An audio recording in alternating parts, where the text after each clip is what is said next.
وكفى وسلام على حبيبه المصطفى أما بعد فأعوذ بالله من الشيطان الرجيم بسم الله الرحمن الرحيم إن الله وملائكته يصلون على النبي يا أيها الذين آمنوا صلوا عليه وسلموا تسليما اللهم صل على سيدنا مولانا محمد وآله وأصحابه الكرام وابنه الكريم وبارك وسلم. آج ہمارا یہ قافلہ دارالحکومت دلی پہنچا ہوا ہے. دلی کی سرزمین اولیاء کاملین کی سرزمین ہے اور اس کی پرانی اپنی تاریخ رہی ہے. آج بحمدہ تعالی ہمیں سیدنا محبوب الہی نظام الدین اولیاء سیدنا قطب الدین بختیار کاکی سیدنا خواجہ نصیر الدین چراغ دہلوی رضی اللہ تعالیٰ عنہم کے مزارات مبارکہ کی حاضری نصیب ہوئی. مولا ان حاضریوں کی برکات ہم سب کو عطا فرما. آمین آمین. آج شعبان المعظم کی دوسری تاریخ لگ چکی ہے اور اس تاریخ کو نسبت ہے امام اعظم ابو حنیفہ رضی اللہ تعالیٰ عنہ. آج یہ اتفاق کی بات ہے کہ ہمارا آج کا یہاں پر کوئی اس طرح کا پروگرام نہیں تھا مگر عزیزم حماد سلمہ نے بڑی محبتوں کے ساتھ ہمیں یہاں پر مدعو کیا اور ان کے ذمہ دار ان کے بھائی اور ان کے ماموں جان بھی یہاں پر موجود ہیں.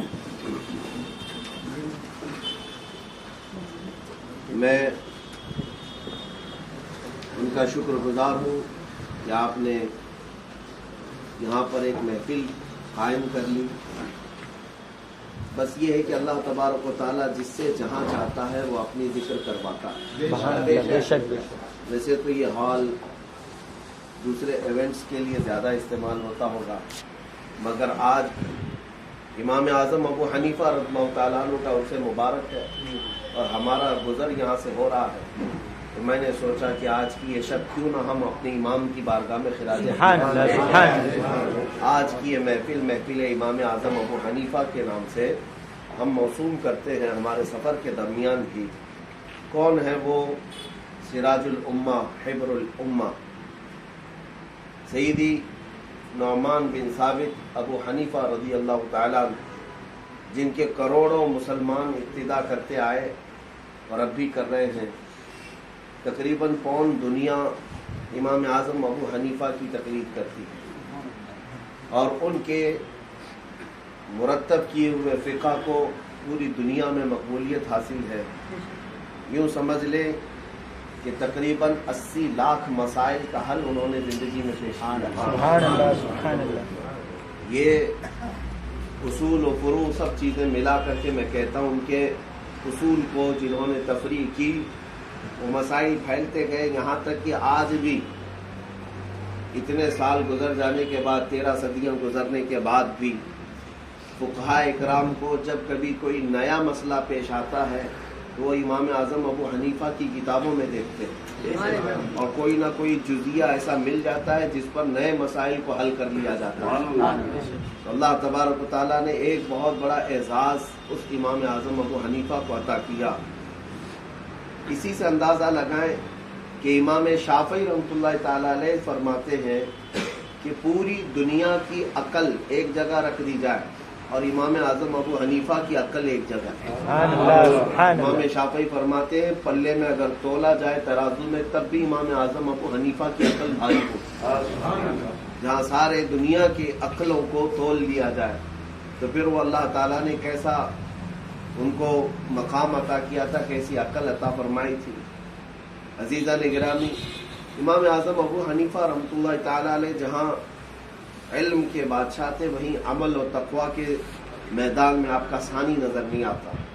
آپ کے زمانے کے مشائخ کہتے ہیں کہ ہمارے دور میں اگر ہم نے سب سے زیادہ متقی اور پرہیزگار کسی کو دیکھا ہے تو صرف امام اعظم ابو حنیفہ. رمضان المبارکہ میں 61 قرآن ختم کر سکتے ہیں. دن میں ایک قرآن اور پوری رات میں ایک قرآن اور کنٹینیو تراویح میں پورے رمضان کی ایک ختم قرآن. 30 روزے ہوتے تھے تو 61 قرآن ان کے ایک رمضان میں ختم ہوتے تھے. وہ کیسے کثرت سے تلاوت کرنے والے, اور اس کے علاوہ تقریباً 30 سال آپ نے عشاء کی وضو سے فجر کی نماز ادا کی، راتوں کو سویا ہی نہیں۔ امام اعظم ابو حنیفہ رحمۃ اللہ تعالی علیہ جب رات کو کھڑے ہوتے تھے تو اس طرح عبادت گزار آپ تھے کہ آپ کا پڑوسی ایک یہودی تھا، آپ کے انتقال کے بعد اس یہودی کا بیٹا اپنے باپ سے پوچھتا ہے کہ پڑوس گھر میں ایک کھمبا رہتا تھا، وہ کہاں گر گیا؟ تو اس کے باپ نے کہا کہ بیٹا وہ کھمبا نہیں، وہ ستون نہیں، وہ مسلمانوں کا امام ابو حنیفہ تھا جو رات بھر اپنے مولا کی بارگاہ میں کھڑا رہتا تھا تو حرکت تک نہیں کرتا۔ اس طرح عبادت میں پوری رات گزار دیتے۔ میرے عزیزوں، آپ کو اگر میں تھوڑی سی بات عرض کروں، تھوڑا سا کیلکولیشن کے لیے، پھر میں بتاتا ہوں یہ امام اعظم ابو حنیفہ رحمۃ اللہ تعالی علیہ کا مقام کیا ہے۔ ان کی زندگی پاک پوری مسائل کے حل میں گزری۔ تقریباً آپ کو رسول کریم صلی اللہ تعالی علیہ وسلم کی 5 لاکھ حدیثیں یاد تھیں۔ جس کو 40 حدیثیں یاد ہو، حضور پاک صلی اللہ علیہ وسلم کی بشارت ہے اس کے لیے کہ اس کے لیے حضور کی شفاعت ہے۔ اور امام اعظم ابو حنیفہ کو 5 لاکھ حدیثیں یاد تھیں۔ اور اتنا ہی نہیں، ان کے شاگردوں میں 1000 شاگرد ایسے ہیں جو اپنے وقت کے محدث اور فقیہ ہیں۔ فقہاء اکرام اور محدثین کی ایک جماعت جس میں 1000 کے قریب جن کو پڑھایا آپ نے امام اعظم ابو حنیفہ نے۔ وقت کے قاضی القضاء چیف جسٹس امام ابو یوسف امام اعظم ابو حنیفہ کے شاگرد۔ امام محمد بن حسن شیبانی جنہوں نے فقہ کی تدوین کی، وہ امام اعظم ابو حنیفہ کے شاگرد۔ حتیٰ کہ امام بخاری جو قرآن کے بعد سب سے صحیح کتاب روئے زمین پر جس کو ہم مانتے ہیں، امام بخاری بھی جو ہے امام اعظم ابو حنیفہ کے پوتے شاگردوں میں آتے ہیں۔ امام اعظم کے شاگردوں کے شاگرد میں امام بخاری کا مقام ہے۔ آپ اندازہ کر سکتے ہیں امام اعظم ابو حنیفہ کو اللہ تعالیٰ نے وہ مقام عطا کیا۔ ہاں، آپ تاریخ کے اعتبار سے تابعی تھے، تقریباً 10 صحابہ اکرام سے آپ کی ملاقات ثابت ہے، اور چاروں اماموں میں سب سے اول مقام پر امام اعظم ابو حنیفہ رضی اللہ تعالیٰ عنہ تشریف لائے، عمر کے اعتبار سے بھی اور پہلے آنے کے اعتبار سے بھی۔ سن 80 ہجری میں آپ کی ولادت ہوئی اور تقریباً 150 ہجری میں آپ کی وفات ہوئی۔ 70 سال کی عمر، اور تاریخ ولادت میں اور بھی دیگر روایات ملتی ہیں۔ بہرحال میں کبھی یہ سوچتا ہوں کہ آپ نے 17 سال کی عمر کے بعد علم دین کی طرف رغبت کی۔ اس سے پہلے وہ ایک بڑے تاجر تھے اور تجارت میں مشغول بھی رہتے، اور اپنے زمانے کے ایک مشہور تابعی ہیں امام شعبی رحمۃ اللہ تعالی علیہ، ان کی نگاہ ان پر پڑی تو انہوں نے کہا کہ ابو حنیف یعنی نعمان بن ثابت آپ کا نام ہے کہ تم یہ تمام چیزیں چھوڑ دو، رسول اللہ کے دین کی ترویج و اشاعت میں لگ جاؤ، رسول اللہ کی حدیثوں کی خدمت میں لگ جاؤ۔ اس کے بعد امام اعظم جو لگے اپنی آخری زندگی تک، آخری سانس تک ان خدمات میں لگے رہے۔ اب میں ایک آپ کو بات بتاتا ہوں، 1000 شاگرد جس نے پیدا کی، رات بھر کھڑے ہو کر کے عبادت کرنے والا امام، رات بھر، لیکن اس کے باوجود ایک روایت یہ ملتی ہے کہ جس بغداد مقدس میں آپ کا مزار ہے، جہاں پر حجرہ ہم حاضر ہوئے الحمدللہ کئی مرتبہ، اس حجرے میں آپ نے 7000 ختم قرآن کیے۔ 7000 ختم قرآن بولنے میں آسان ہے، تھوڑا سا میں آپ کو کیلکولیشن کر کے بتا دوں، حساب کر کے، کہ اگر کوئی قرآن ختم کرتا ہے کم سے کم 3 دن، اگر 10 پارے دن میں پڑھے گا تو 3 دن میں ختم قرآن ہوگا۔ یہ زیادہ فاسٹ پڑھنے والے بھی 3 دن میں ختم قرآن کرتے ہیں، تو 3 دن میں اگر کوئی ختم قرآن کرتا ہے تو 1 مہینے میں کتنے ختم ہوئے اس کے؟ کتنے ہوئے؟ 10 ختم قرآن 1 مہینے میں ہوئے۔ سال میں کتنے ہوئے؟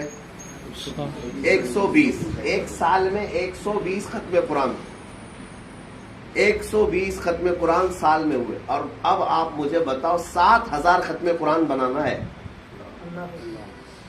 کتنے سال لگے ہوں گے؟ کیلکولیٹ کر کے آپ کو بعد میں اندازہ ہوگا۔ سال میں 120 ختم قرآن ہوتے ہیں تو 1000 یا تقریباً سمجھ لو 1200 ختم قرآن کرنے کے لیے 10 سال لگیں گے. ٹھیک ہے, 1200 ختم قرآن کرنے کے لیے 10 سال لگیں گے. اب 1200 کو اگر میں 6000 تک کرتا ہوں, 12 تب تقریباً کتنے ہو جاتے ہیں؟ 50 سال. 50 سال, یعنی 6000 ختم قرآن کے لیے 50 سال چاہیے. اور وہ بھی کب؟ جب 3 دن میں ایک ختم قرآن کرتا ہوں, بلا ناغہ کرتا ہوں. ایک دن میں اگر مس ہوا تو حساب چوک جائے. 6000 ختم قرآن کے لیے 50 سال لگ گئے, اور 10 سال بڑھا لیں تاکہ 7000 ہو جائے. یعنی کتنے سال ہوئے؟ 60 سال. عمر آپ کی 70 سال کی, عمر آپ کی 70 سال کی, اور 60 سال لگیں گے اگر کسی کو 7000 ختم قرآن کرنا ہو, وہ بھی 3 دن میں ایک ختم قرآن کرے گا. تب میں سوچ کر کے حیرت میں رہ گیا کہ آخر یہ رات بھر عبادت کرتے تھے, دن میں طلباء کو پڑھاتے بھی تھے, تجارت بھی کرتے تھے, اور ختم قرآن بھی ہوتا تھا. اللہ نے کمال کی برکت ان کی زندگیوں میں عطا کی. یہ سب اپنے بس کا کام نہیں ہے میرے عزیزو.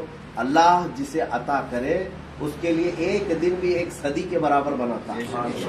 برکت ان کی زندگیوں میں ہوتی ہے. لیکن اتنا سب ہونے کے باوجود اس امام اعظم ابو حنیفہ کا تقویٰ تو دیکھیں. اللہ اکبر. تقوی کا حال یہ تھا کہ ایک بار کوفہ میں 2 بکریاں چوری ہو گئی تھی. کوفہ میں آپ رہتے تھے, آپ کوفہ کی امامت بھی کیے. 2 بکریاں چوری ہو گئیں. تو جیسے آپ کو پتا چلا, آپ نے لوگوں سے پوچھا کہ بکری کی طبعی عمر کتنی ہوتی ہے. تو لوگوں نے, جو ایکسپرٹ تھے, ماہرین, انہوں نے کہا کہ 7 سے 8 سال کی عمر ہوتی ہے بکری کی. امام اعظم ابو حنیفہ نے 8 سال تک بکری کا گوشت نہیں کھایا کہ کہیں وہ چوری کی ہوئی بکری کا گوشت میرے گھر نہ پہنچ جائے. یہ تقویٰ تھا امام اعظم ابو حنیفہ. 8 سال تک آپ نے بکرے کا گوشت یا بکری کا گوشت چھوا نہیں. یہ اس تقویٰ کے مالک تھے امام اعظم ابو حنیفہ رضی اللہ تعالیٰ.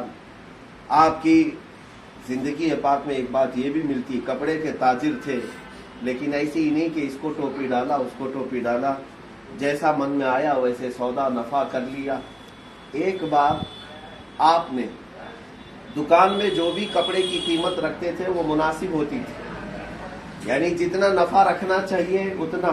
یہ نہیں کہ احتکار جس کو کہتے ہیں وہ یہ ہے کہ ذخیرہ اندوزی, کہ لوگوں کی مجبوری کے ٹائم پہ قیمت بڑھا کر کے بیچنا, یہ حرام ہے, ناجائز ہے.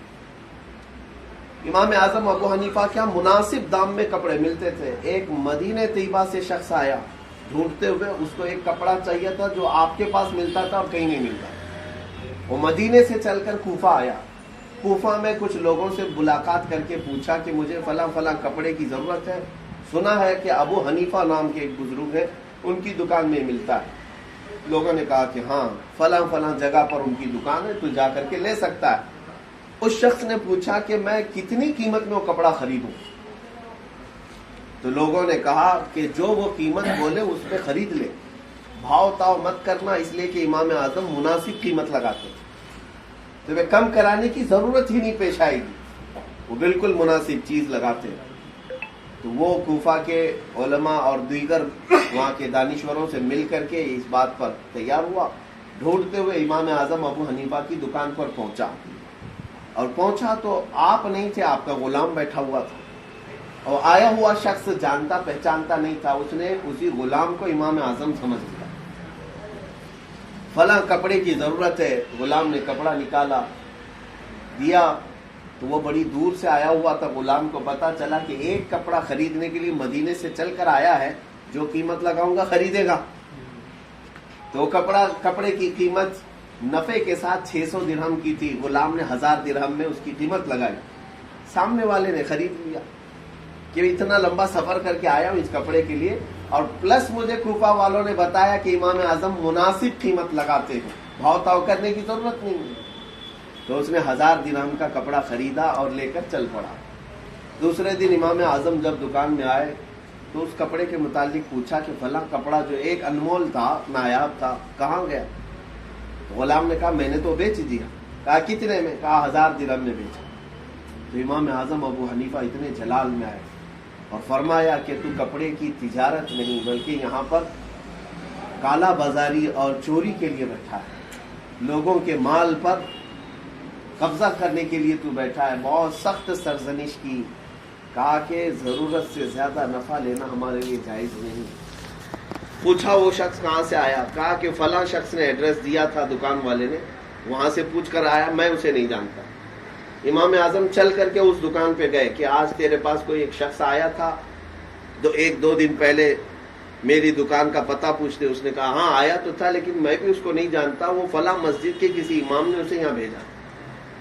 امام اعظم اس مسجد کے امام کے پاس گئے، کہا کہ ایک شخص آیا تھا آپ کے پاس ہماری دکان کا پتہ پوچھنے کے لیے یا آپ فلاں کپڑا ڈھونڈنے کے لیے۔ کہا ہاں آیا تو تھا۔ کہا کہاں سے آیا تھا؟ کہا وہ مدینے سے آیا تھا۔ امام اعظم ابو حنیفہ اسی وقت اپنا ساز و سامان باندھ کر مدینے چل پڑے۔ کوفہ سے مدینے کا سفر جو ہے آپ خود دیکھ سکتے 1000 کلومیٹر سے زیادہ کا ہوگا، کافی لمبا سفر طے کر کے مدینے پہنچے۔ یہاں پتہ نہیں ہو کس گھر میں رہنے والا، کس محلے میں رہنے والا، لیکن مسلسل ہفتہ بھر امام اعظم ابو حنیفہ ہر مسجد میں نماز کے لیے جاتے تھے تاکہ نماز کے دوران کوئی ایسا شخص نظر آ جائے جو میرا کپڑا خرید کر کے آیا ہے۔ ایک دن نماز کے لیے مسجد میں گئے تو ایک شخص وہی کپڑا شال کے طور پر اوڑھا ہوا مسجد میں موجود تھا۔ آپ فوراً گئے اور اس کی نماز کی فراغت کے بعد اس سے بیٹھ کر کے کہا یہ کپڑا کہاں سے خریدے؟ کہا کہ میں کوفہ سے لایا۔ کہا کتنے میں خریدا؟ کہا 1000 میں۔ امام اعظم ابو حنیفہ نے کہا کہ نہیں 1000 کا نہیں، یہ مجھے واپس دے دو، یہ کپڑا میرا ہے۔ تو اس شخص نے کہا کہ نہیں میں امام اعظم ابو حنیفہ سے خریدا۔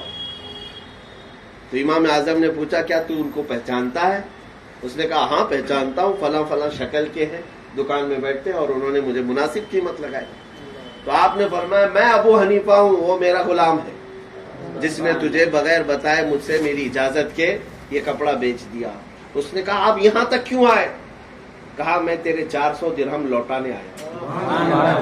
اللہ، یہ تقویٰ تھا ان کا کہ 400 درہم لوٹائے اور پھر مدینے سے چل کر کوفہ پہنچے۔ امام اعظم ابو حنیفہ کا احتیاط اور تقویٰ اگر میں بتاؤں آپ کو میں ایک چیز بتاتا ہوں کہ آپ اپنے بیٹے کو جن کا نام حماد ہے ایک قاری قرآن کے پاس پڑھنے کے لیے بھیجا کہ اچھی تجوید کے ساتھ ناظرہ قرآن پڑھا ہے میرے بیٹے کو۔ جب ان کے بیٹے کو حافظ صاحب نے، قاری صاحب نے قرآن ختم کروایا تو امام اعظم ابو حنیفہ رحمۃ اللہ علیہ خوش ہو کر، آپ کے بچے کو اگر کوئی پڑھائے تو آپ ہدیہ وغیرہ تو کرتے، قاری صاحب مولوی صاحب کو کچھ تحفے انعامات تو دیں گے کہ میرے بچے کا ختم قرآن ہو رہا ہے۔ امام اعظم نے اپنے بیٹے کے ختم قرآن پر جس قاری صاحب نے ان کے بیٹے کو پڑھایا تھا نذرانے کے طور پر 4 لاکھ درہم دیے۔ 4 لاکھ درہم، چاندی کے سکے ہوا کرتے ہیں درہم، اور اس کی آج قیمت اگر تول کر کے بڑھائی جائے تو پتہ نہیں کتنی ہو جائے۔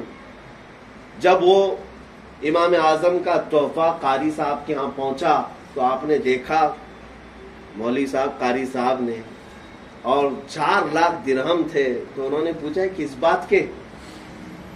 تو کہا کہ امام اعظم ابو حنیفہ کا غلام نے کہا کہ آپ نے ان کے بیٹے کا ختم قرآن کرایا، ناظرہ آپ کو ہدیہ کے طور پر امام اعظم نے بھیجا ہے۔ تو اس نے کہا کہ یہ تو بہت زیادہ ہے، میں نے تو قرآن ہی پڑھایا ہے۔ تو غلام نے آ کر کے کہا کہ حضور قاری صاحب نے ایسا کہا۔ امام اعظم ابو حنیفہ نے کہا اپنے بیٹے کو کل سے اس قاری کے پاس پڑھنے نہ جایا کر۔ کہا کیوں؟ کہا جس نے میرے 4 لاکھ درہم کو قرآن سے بڑھ کر سمجھا میں اس کے پاس اپنا بیٹا نہیں پڑھا سکتا۔ اس کی نظر میں 4 لاکھ درہم کی قیمت زیادہ ہے، جبکہ اس نے جو پڑھایا اس کلام مقدسہ کے ایک حرف کی قیمت بھی میں نہیں ادا کر سکتا۔ یہ کمال کا تقویٰ، کمال کا ادب، ہر چیز امام اعظم ابو حنیفہ کی ایک زندگی میں ملتی ہے۔ میرے عزیزو، مسائل کا حل تو ایسا تھا جیسے چٹکیوں میں حل کرتے، کسی کے بھی۔ ایک دہریہ تھا، ہمیشہ وہ کہتا خدا ہے ہی نہیں، خدا ہے ہی نہیں۔ تو ایک بار آپ نے اس کو مجلس میں بٹھایا اور کہا میں ایک سفر پر تھا، سمندر کے سفر پر تھا، میں ساحل پر کھڑا تھا، دیکھا ایک کشتی چلی، کشتی اپنے آپ سامان کو لوڈ کرتی ہے اور چل پڑتی ہے،